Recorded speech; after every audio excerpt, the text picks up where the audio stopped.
my heritage.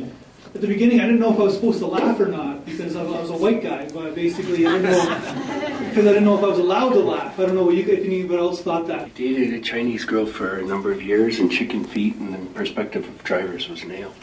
Okay. All right. I don't know how to jump from that. Yeah, we all have stereotypes, right? Every culture has stereotypes, but then sometimes they're stereotypes, and we don't want to see them made fun of because they're not true for everybody.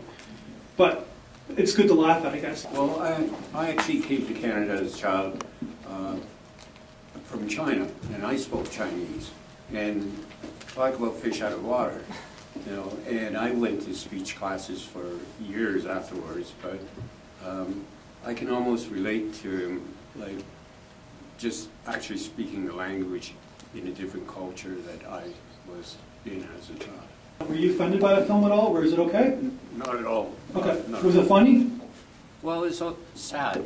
Sad? Almost. Yeah. Okay. Head. Every time you hear someone's adopting someone in Canada, it's usually an Asian baby. So it's spun it on its head, so all of a sudden they're adopting a white child.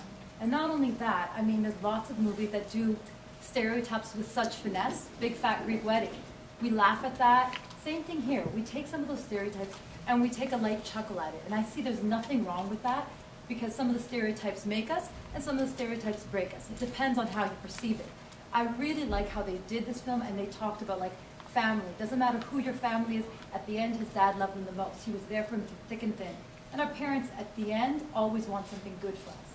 And I mean, even though he was a tiger dad and pushed him to do all these things, I mean, it was wonderful to see that he still, no matter how much he tried to pull away from that, he still went back to that. He's on the balcony and like, I don't know, this whole garb, I don't know exactly what the term is. It was great because no matter how he tried to pull away, he was still drawn to who he was and what his upbringing was. So it was great. I really, really enjoyed it. It was really great for me. Oh wait, it was the worst thing of all time. 我由細帶到佢大，佢好醒㗎喎。嗱。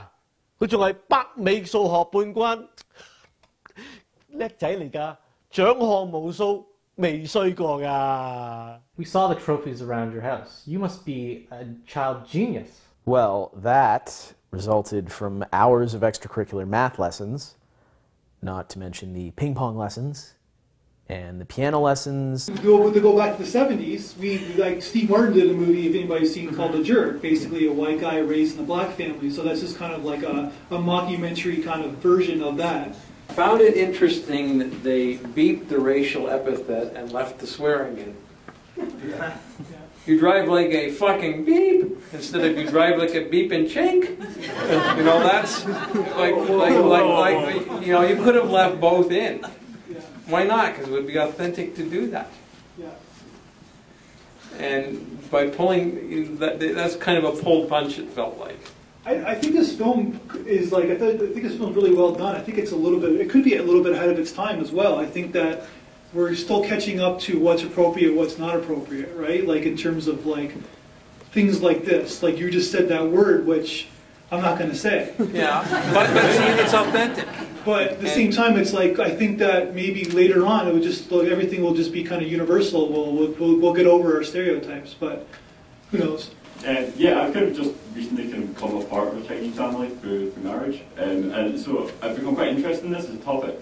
I've been reading quite a lot of books and stuff, and I found that a lot of stereotypes are kind of quite well trodden in some different things, but are very prevalent in the family life that I've seen. And I think that's, you know, it was quite accurate.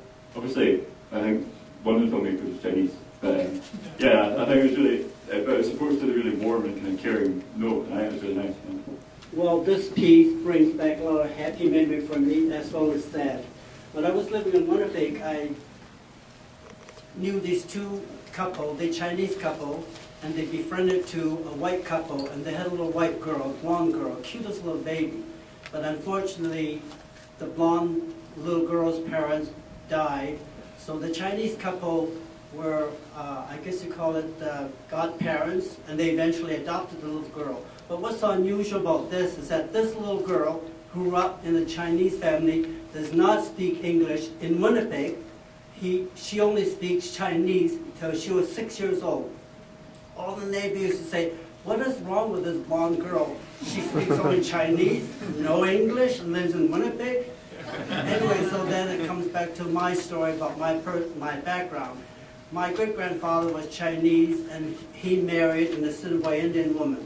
And then it comes to on my mother's side, my grandfather came from Dusseldorf in Germany, so she's Canadian-German. So this is my personal story. When I was 4 years old, my mother took me to meet her friends in Bay Company in Winnipeg for lunch. And some woman walked by and says, "Oh, isn't that the cutest little boy? Who does it belong to?" She says, "Mine." She said, "Yours?" She said, "Yes." "Well, I'm sorry." So that's my sad story. But I guess what this moderation has taught me is that everybody belongs to a certain stereotype. It doesn't matter what culture you are or wherever, we all kind of belong to a certain stereotype. So we all kind of related to this film in a certain context. Even though we're not Asian per se, but we all kind of relate to it. That's what this moderation has taught me.